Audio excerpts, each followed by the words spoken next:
এক সাংস্কৃতিক ঐতিহ্য আছে বিগত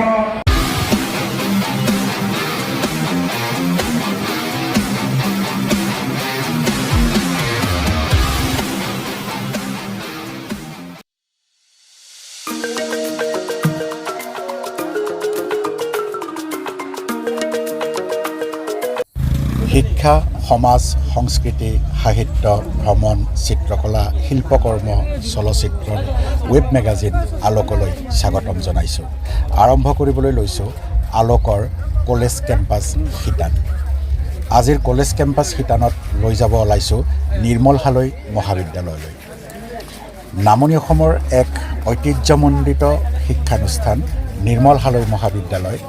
নিৰ্মল হালৈ মহাবিদ্যালয়ৰ নৱাগত আদৰণি সভালৈ মই লৈ যাব ওলাইছোঁ কলেজ কেম্পাছ শিতানলৈ। নিৰ্মল হালৈ মহাবিদ্যালয়ৰ এয়া কলেজ কেম্পাছত প্ৰৱেশ কৰিছোঁ আৰু পতাকা উত্তোলন কৰিছে মহাবিদ্যালয়ৰ অধ্যক্ষ ডক্টৰ ভূপেশ শৰ্মাই।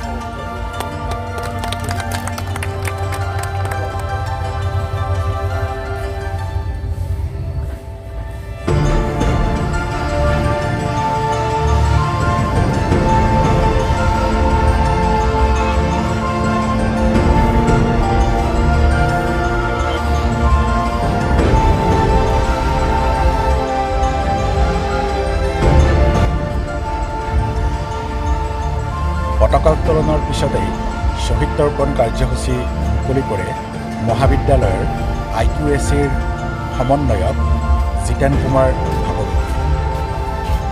পতাকা উত্তোলন আৰু শ্বহীদ তৰ্পণ কাৰ্যসূচীৰ পিছতেই মহাবিদ্যালয়ৰ নিৰ্মল হালৈৰ প্ৰতিমূৰ্তিত মাল্যাৰ্পণ কাৰ্যসূচী ৰূপায়ণ কৰা হয় আৰু এই মাল্যাৰ্পণ কাৰ্যসূচী ৰূপায়ণ কৰে মহাবিদ্যালয়ৰ উপাধ্যক্ষা নিৰ্মালী মহন্ত চৌধুৰীয়ে।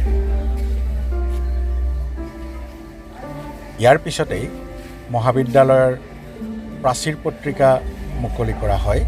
মহাবিদ্যালয়ৰ প্ৰাচীৰ পত্ৰিকা মুকলি কৰে ইংৰাজী বিভাগৰ অধ্যাপক কিশোৰ কুমাৰ শৰ্মাই। প্ৰাচীৰ পত্ৰিকা অনুষ্ঠান মুকলিৰ পিছতেই নৱাগত আদৰণি সভাৰ অন্যান্য কাৰ্যসূচীসমূহ ৰূপায়ণ কৰা হয়।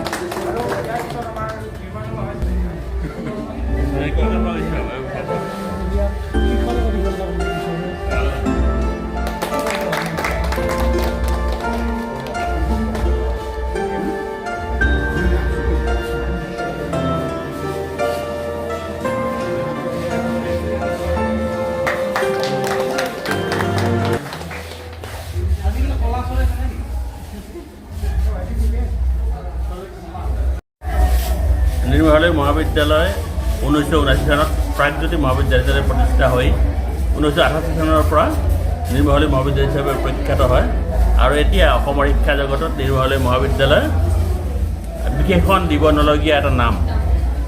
আমি গৌৰৱবোধ কৰোঁ।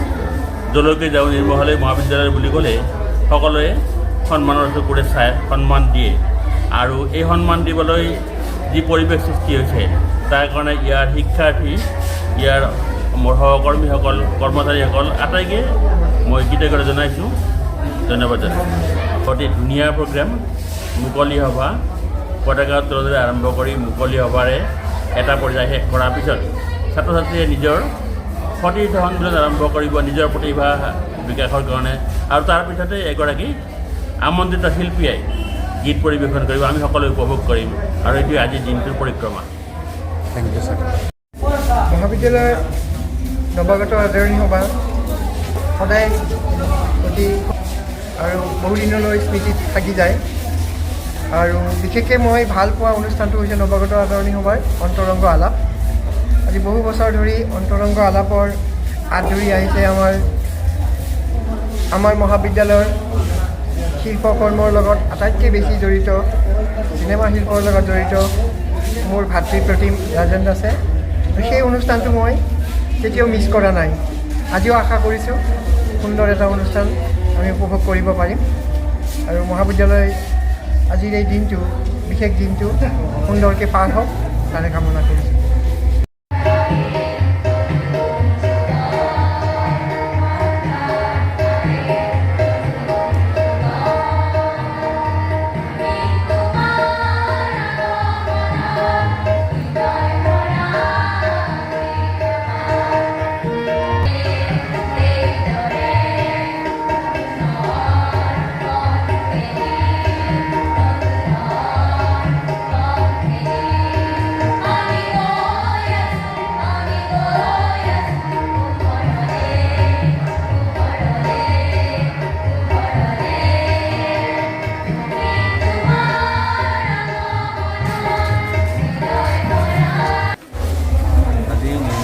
মহাবিদ্যালয়ত ইংৰাজী 2023 বৰ্ষৰ নৱাগত আদৰণি সভা আমাৰ ইতিমধ্যে 3টা কাৰ্যসূচী সমাপন হ'ল। পতাকা উত্তোলন, শহীদ বেদী তৰ্পণ, নিৰ্মল হালৈৰ প্ৰতিমূৰ্তিত মাল্যাৰ্পণ আৰু প্ৰাচীৰ পত্ৰিকা উন্মোচন। ইয়াৰ পিছত পৰৱৰ্তী কাৰ্যসূচী আমাৰ আৰম্ভ হ'ব মোগলী অধিৱেশন। আদৰণি সভাৰ বিশেষ আকৰ্ষণ আজি সাংস্কৃতিক অনুষ্ঠান আমাৰ ছাত্ৰ ছাত্ৰীসকলৰ লগতে আমন্ত্ৰিত অতিথিৰ দ্বাৰা সুন্দৰভাৱে পৰিৱেশিত হ'ব। এইখিনি আজি মোটামুটি আদৰণি সভাৰ মূল কাৰ্যসূচী। আজি আমাৰ নিৰ্মল হালৈ মহাবিদ্যালয় পাঠ্যচাৰ্যসূচী নৱাগত আদৰণি সভা আৰু এই সভাখনত আমাৰ ৰাতিপুৱা 9টা বজাৰ পৰা কাৰ্যসূচী আৰম্ভ হৈছে আৰু তাতে মই মাল্যাৰ্পণ কাৰ্যসূচীটো সম্পাদন কৰিছোঁ। আজিৰ এই পৰিৱেশ সঁচাকৈ ভাল লগা আৰু বাকীখিনি যিখিনি অনুষ্ঠান আছে, অন্তৰংগ আলাপ আছে আৰু সাংস্কৃতিক সন্ধিয়া আছে, মই ভাবোঁ এইবোৰ কাৰ্যসূচী সুন্দৰকৈ চলি যাব আৰু আজিৰ পৰিৱেশটো সঁচাকৈ ভাল লগা আৰু মোৰ জীৱনৰ হয়তো নহয় এইটো শেষ ফেচাছ, গতিকে মই সুন্দৰকৈ উপভোগ কৰিম বুলি কামনা কৰিছোঁ। নতুন ছাত্ৰ ছাত্ৰীসকলক মই মোৰ অন্তৰৰ পৰা শুভকামনা জনাইছোঁ, ভালকৈ তেওঁলোকক ৱেলকাম জনাইছোঁ আৰু তেওঁলোকে সুন্দৰকৈ ইয়াতে পাঠ পঢ়ি তেওঁলোকৰ ভৱিষ্যত সুন্দৰ হওক, এই মোৰ কামনা। ধন্যবাদ।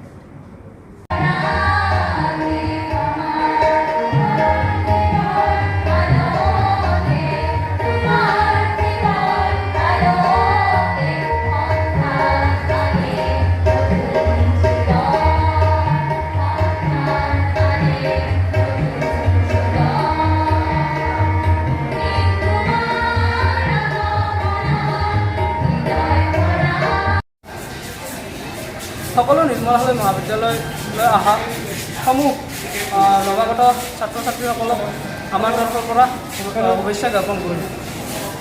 নিৰ্মল হালৈ মহাবিদ্যালয়ত নামভৰ্তি কৰা প্ৰথম ষাণ্মাসিকৰ সকলো ভাইটি ভণ্টিকে ছাত্ৰকতা সভাৰ ফালৰ পৰা তথা মহাবিদ্যালয় পৰিয়ালবৰ্গৰ পৰা সকলোৱে উষ্ম আদৰণি জনাইছোঁ। নিৰ্মল হালৈ মহাবিদ্যালয়ত নামভৰ্তি কৰি তেখেতসকলে নিজৰ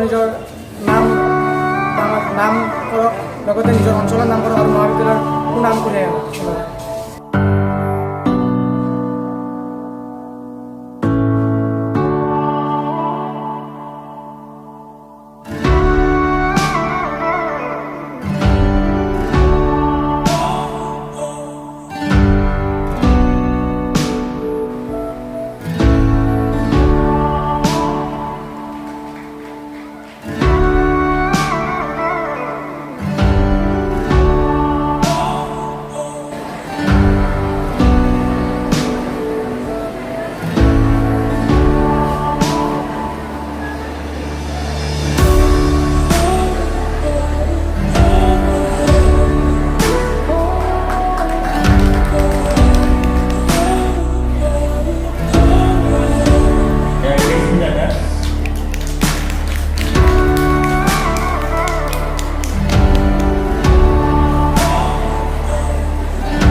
নেশ্যনেল পলিচি অফ এডুকেশ্যন আৰু 2020 যিটো হৈছে নেশ্যনেল এডুকেশ্যন পলিচি, নামটো অকণমান পৃথক হয়, কিন্তু আগৰ পলিচিটো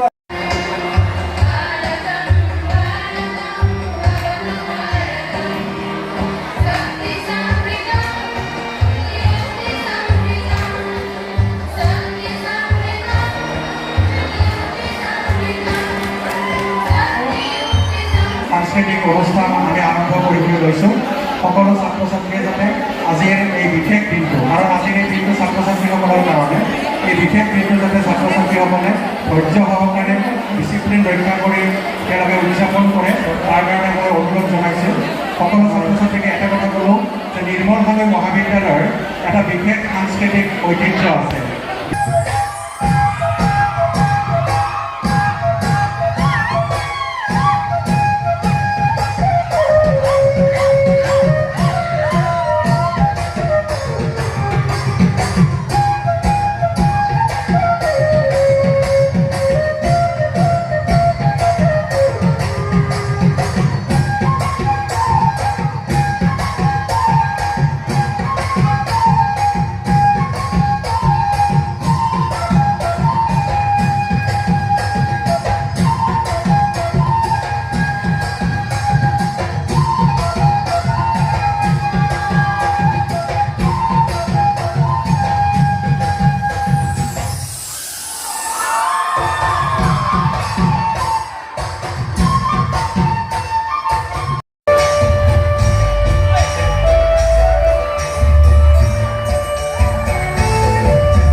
সাংস্কৃতিক সন্ধিয়াত বহুতো ছাত্ৰ ছাত্ৰীয়ে অংশগ্ৰহণ কৰে।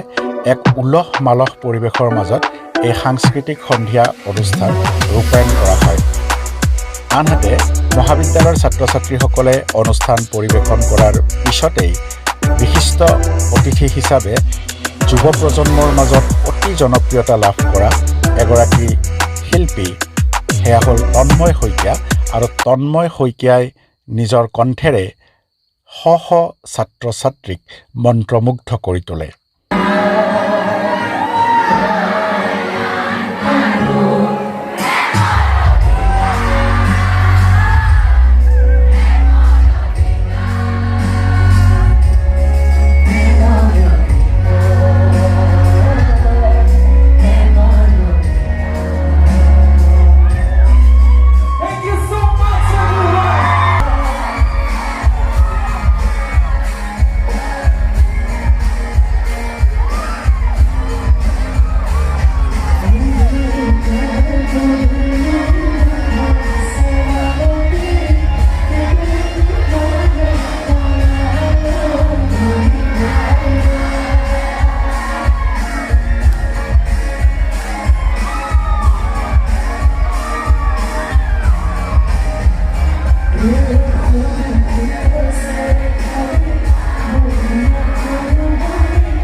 So